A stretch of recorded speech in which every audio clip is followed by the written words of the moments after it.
সংবাদ সবাইকে স্বাগত জানাচ্ছি। আমি ফিরোজ তোহা। শুরুতেই সংবাদ শিরোনাম। বাংলাদেশের সর্বশেষ গুরুত্বপূর্ণ আপডেট সংবাদে আপনাকে স্বাগত। শুরুতেই সংবাদ শিরোনাম, পরে বিস্তারিত।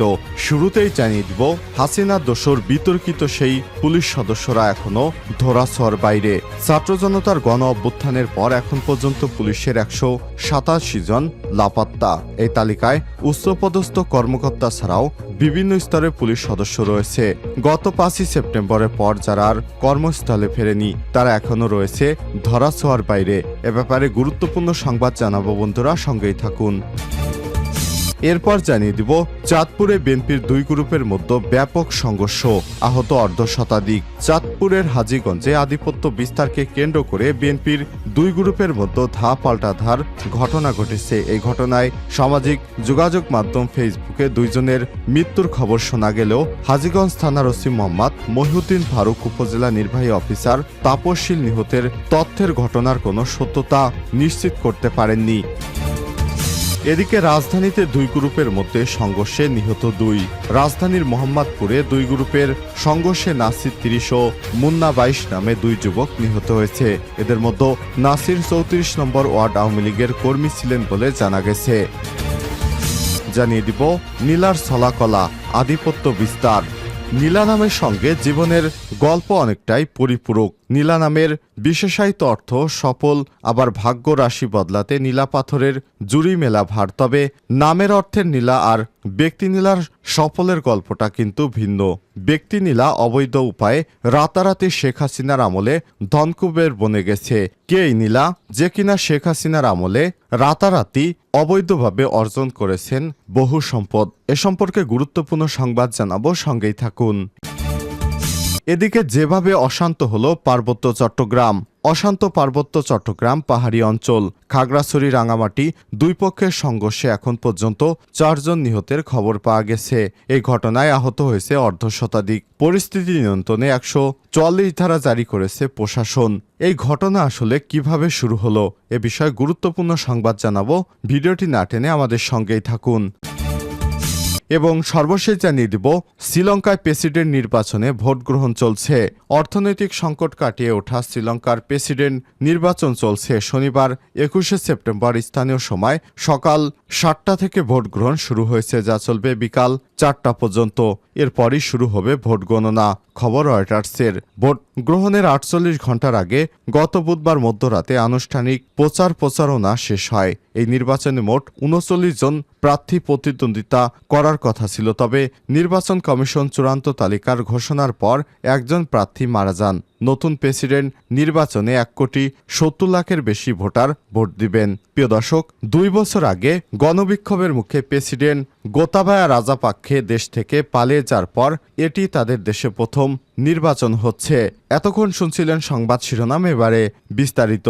তবে তার আগে বন্ধুরা অনুরোধ থাকবে, এই সংবাদটিতে একটি লাইক দিন। এই চ্যানেলে আপনি নতুন হয়ে থাকলে আমাদের সংবাদটি দেখতে দেখতে চ্যানেলটি সাবস্ক্রাইব করে রাখুন। কমেন্ট করে আপনার মূল্যবান মতামত জানিয়ে দিন বন্ধুরা, আপনি বিশ্বের কোন দেশ থেকে বা বাংলাদেশের কোন স্থান থেকে আমাদের সংবাদটি দেখছেন এবং শুনছেন। এবারে বিস্তারিত। হাসিনার দোসর বিতর্কিত সেই পুলিশ সদস্যরা এখনও ধরাছোঁয়ার বাইরে। ছাত্র জনতার গণ অভ্যুত্থানের পর এখন পর্যন্ত 187 জন পুলিশের সদস্য লাপাত্তা। এই তালিকায় উচ্চপদস্থ কর্মকর্তা ছাড়াও বিভিন্ন স্তরের পুলিশ সদস্যরা রয়েছেন।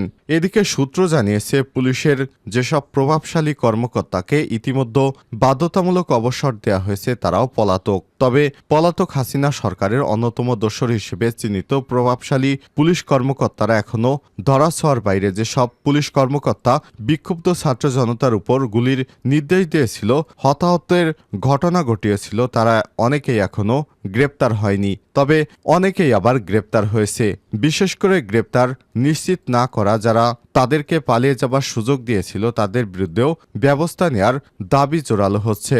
অনুসন্ধান করে দেখা গেছে, পুলিশের পলাতক কর্মকর্তাদের তালিকায় শীর্ষে আছেন ডিএমপির সাবেক অতিরিক্ত কমিশনার ডিআইজি হারুনুর রশিদ। এখনো চাকরিচ্যুত নন পুলিশ সদর দপ্তরের এই তালিকায় তাকে 1 নম্বরে রাখা হয়েছে। 5 আগস্টের আগে এবং পরে সংগঠিত আইন আইনশৃঙ্খলা বাহিনীর গুলিতে হতাহতের ঘটনায় দায়েরকৃত হত্যা মামলার আসামির তালিকায়ও তিনি শীর্ষে। এসব মামলার মধ্যে 2011 সালে যে ঘটনাকে কেন্দ্র করে এই কর্মকর্তা টাইমলাইনে আসেন, সেই তৎকালীন বিরোধী দলীয় চিফ হুইপ বিএনপির নেতা জয়নুল আবেদিন ফারুককে নির্যাতনের মামলাও রয়েছে।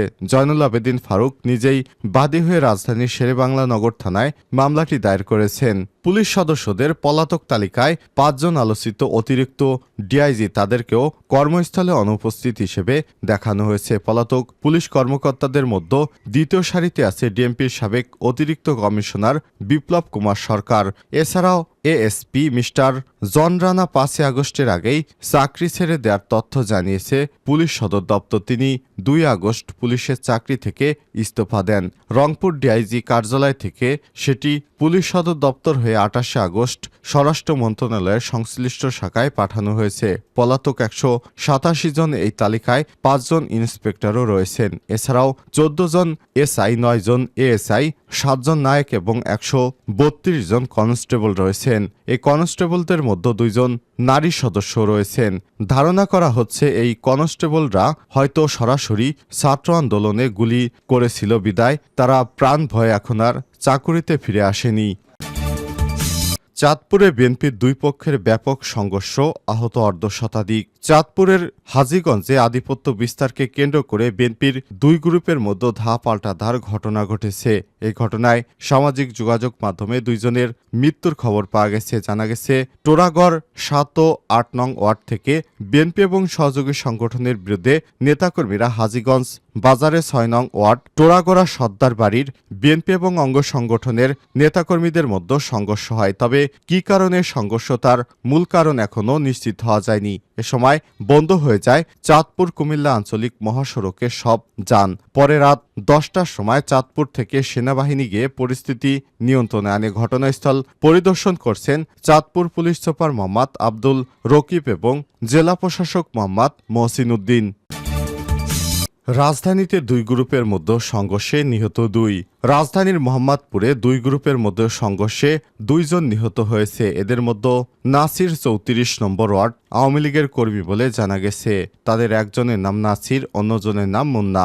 শুক্রবার 20 সেপ্টেম্বর সন্ধ্যা 7:30টার দিকে এই ঘটনা ঘটে। পরে গুরুতর আহত অবস্থায় উদ্ধার করে নাসিরকে ঢাকা মেডিকেল কলেজ হাসপাতাল ও মুন্নাকে সোহরাওয়ার্দী হাসপাতালে নিয়ে গেলে তাদের মৃত্যু হয়। নিহত মুন্নার গ্রামের বাড়ি পটুয়াখালী গলাচিপা এলাকায়। তবে তিনি নানির পরিবারের সঙ্গে মোহাম্মদপুরে শঙ্করে থাকতেন। বাবার নাম বাবুল। মুন্নার বড় ভাই, 2.5 বছরের একটি মেয়ে রয়েছে। অন্যদিকে নাসির মাদারীপুরে কালকিনি উপজেলা বালিগ্রামের শাহ আলম বিশ্বাসের ছেলে। রায়ের বাজার বারৈখালী এলাকায় পরিবারের সঙ্গে থাকতেন। স্থানীয়রা জানিয়েছে, সন্ধ্যা 7:30টার দিকে রায়ের বাজার এলাকার কিশোর গ্যাং লিডার অ্যালেক্স ইমনের নেতৃত্বে 1.5 শতাধিক কিশোর গ্রুপ সদস্যরা কবরস্থানের ভেতর থেকে 3-4 জনকে ধরে নিয়ে যায় আজিজ খান রোডে। এ সময় 3 জনকে এলোপাতাড়ি কোপাতে থাকে। কিশোর গ্যাং চক্রের মূল হোতা অ্যালেক্স ইমন এই এলাকায় চুরি, ছিনতাই, মাদক ব্যবসা এবং চাঁদাবাজির সঙ্গে জড়িত। তার চক্র এর আগেও বেশ কয়েকজনকে কুপিয়ে হত্যা করেছে। সম্প্রতি র্যাবের সোর্স হিসেবে কাজ শুরু করে পুরো এলাকায় ত্রাসের রাজত্ব তৈরি করে রেখেছে। নীলার ছলাকলা, আধিপত্য বিস্তার। নীলা নামের সঙ্গে জীবনের গল্প অনেকটাই পরিপূরক। নীলা নামের বিশেষায়িত অর্থ সফল। আজ জানাবো এমন এক দুর্নীতিবাজ নীলার সম্পর্কে, যিনি শেখ হাসিনার আমলে তার ব্যবসা বাণিজ্য ফুলে ফেপে কলাগাছ হয়েছে। এনজিও সংস্থা ব্র্যাকের এক সময়ের মাঠকর্মী, নানা অনিয়ম, দুর্নীতি, সরকারি টাকা তছরূপে ভুয়া প্রকল্প, সরকারি টাকা লোপাটার ক্ষমতার বদৌলতে বেশ কয়েক কোটি টাকার মালিক বনে গেছেন তিনি। তার রয়েছে পূর্বাচলে উপশহরে 1 ডজন প্লট, বিঘায় বিঘায় জমি, ঢাকায় আলিশান 5তলা বাড়ি, ঢাকার অভিজাত শপিং মলে বিভিন্ন ব্র্যান্ডের শোরুম এবং চীন ও সিঙ্গাপুরেও রয়েছে ব্যবসা। 10 বছরের ব্যবধানে ফুলে ফুপে উঠেছে তৎকালীন বিএনপি নেত্রী ফেরদৌসী আলম। নীলার থাবা থেকে বাদ যায়নি শেখ হাসিনার ক্রিকেট স্টেডিয়ামের জমিও। এই জমিতে গড়ে তুলেছেন নীলা মার্কেট। নীলা মার্কেটের আড়ালেই চলে নানা অপকর্ম, অপরাধযোগ্য মার্কেটের আশপাশ এলাকাগুলো এখনও অপরাধীদের নিরাপদ আস্তানা। মন্ত্রীদের সঙ্গে সম্পর্ক থাকার পাশাপাশি উপজেলা নারী ভাইস চেয়ারম্যান হয় প্রশাসন তার বিষয়ে কোনো পদক্ষেপ নেয়নি। আর স্থানীয় সাধারণ মানুষ নীলা নাম শুনে আতঙ্কে জুবুথুবু হয়ে পড়েন। অনুসন্ধান করে জানা গেছে রূপগঞ্জের ইউসুফগঞ্জ ভোলানাথপুর এলাকায় আজিমউদ্দিন ভূঁইয়ার মেয়ে ফেরদৌসী আলম নীলা, তাদের গোটা পরিবারই বিএনপি রাজনীতির সঙ্গে সম্পৃক্ত। হাইস্কুল জীবন থেকে এই নীলা ছিল বাউন্ডেলে।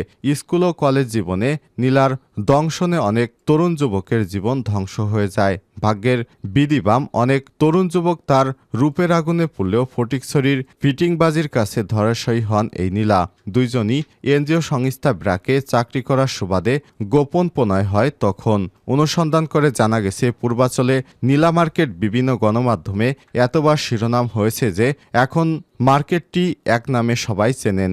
রাজধানীর উন্নয়ন কর্তৃপক্ষ রাজুক প্লট দখল করে নীলা দাঁড় করিয়েছেন ওই মার্কেট। এর আশেপাশেই প্লট দখল করে বানিয়েছেন পূর্বাচল ক্লাব। ক্লাবের পিলে চমকানো নাম আওয়ামী লীগ ক্লাব। নীলার স্বামী শাহ আলম ফটিক আর দেবর আনোয়ার হোসেন ক্লাবটি দেখভাল করেন। অর্থাৎ তারা যখন আওয়ামী লীগ সরকার ক্ষমতায় এসেছিল এতদিন তারা আওয়ামী লীগের দলের রাজনীতির সঙ্গে যুক্ত ছিলেন। আবার যখন বিএনপি ক্ষমতায় আসে তখন এই চক্রান্তকারী মহিলা বিএনপির সঙ্গে সম্পর্ক রেখে তার ব্যবসা বাণিজ্য ফুলে ফেঁপিয়ে